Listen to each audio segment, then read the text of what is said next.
Kannada versus Tamil. ತಮಿಳಲ್ಲಿ ಊಟ ಚೆನ್ನಾಗಿಲ್ಲ ಅಂತ ಹೇಗೆ ಹೇಳೋದು ಅಂದರೆ ಸಾಪಾಡು ನಲ್ಲ ಇಲ್ಲ.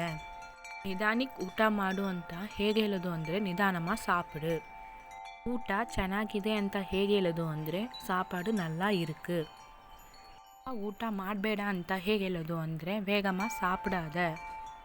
ಬೇಗ ಊಟ ಮಾಡಲ್ವ ಅಂತ ಹೇಗೆ ಹೇಳೋದು ಅಂದರೆ ವೇಗಮ್ಮ ಸಾಪಿಡ ಮಾಟಿಯಾ. ಬೇಗ ಊಟ ಮಾಡು ಅಂತ ಹೇಗೆ ಹೇಳೋದು ಅಂದರೆ ಬೇಗಮ್ಮ ಸಾಪಿಡು. ಊಟ ಮಾಡು ಅಂತ ಹೇಗೆ ಹೇಳೋದು ಅಂದರೆ ಮೆದುವ ಸಾಪಿಡು. ಊಟ ಬೇಕು ಅಂತ ಹೇಗೆ ಹೇಳೋದು ಅಂದರೆ ಸಾಪಾಡು ವೇಂಡುಮ್. ಬೇಕಾ ಅಂತ ಹೇಗೆ ಹೇಳೋದು ಅಂದರೆ ಸಾಪಾಡು ವೇಣುಮಾ. ಊಟ ಸಾಕು ಅಂತ ಹೇಗೆ ಹೇಳೋದು ಅಂದರೆ ಸಾಪಾಡು ಪೋದುಮ್. ಊಟ ಸಾಕ ಅಂತ ಹೇಗೆ ಹೇಳೋದು ಅಂದರೆ ಸಾಪಾಡು ಪೋದುಮಾ. ಊಟ ಮಾಡು ಅಂತ ಹೇಗೆ ಹೇಳೋದು ಅಂದರೆ ಸಾಪಾಡು ಸಾಪಿಡು.